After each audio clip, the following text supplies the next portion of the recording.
Dis baie interessant om daarop te let dat die mens baie duisende jare gelede reeds die begeerte gehad het om te kan vlieg. Die Griekse mite van Icarus, wat die seun sou wees van 'n meester-uitvinder Daedalus, hy het vlerke van was gemaak en dit gebruik om te ontsnap uit gevangenskap in 'n toring. Maar sy pa se waarskuwing dat hy nie te hoog moet vlieg nie, want die was sou smelt, het hy ignoreer.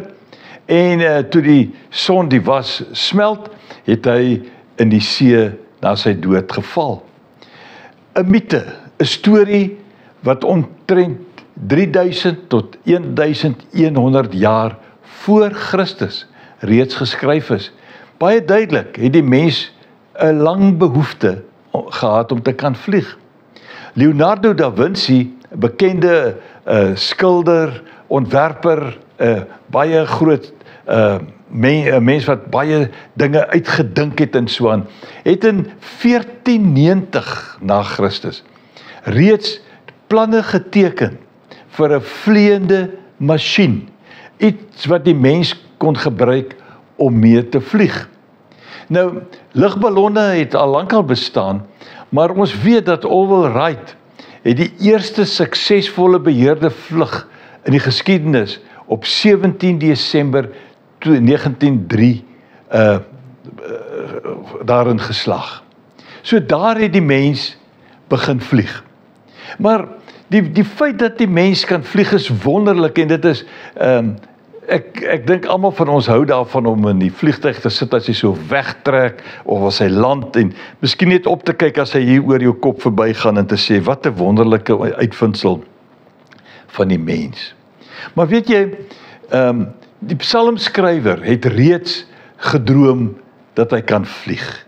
Lees gerus Psalm 55 daarvan vers 7 af. Hy sê ek het gedink, ag, as ek maar vlerke soos 'n duif gehad het, sou ek wegvlieg en 'n woonplek soek. Ek sou ver wegvlieg en in die woestyn gaan bly. Ek sou haastig probeer wegkom van hierdie onstuimige wind, van hierdie storm af. Nou, ek wonder hoeveel mense het nie al hierdie droom gehad nie.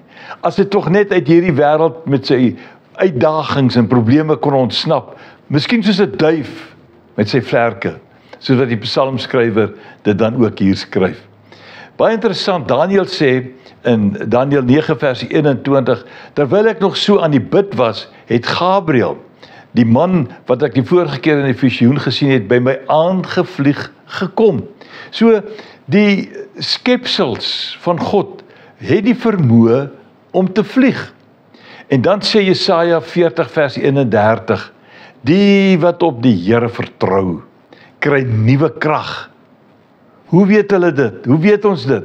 Hulle vlieg met arendsvlerke. Hulle hardloop en word nie moeg nie, hulle loop en raak nie afgemat nie.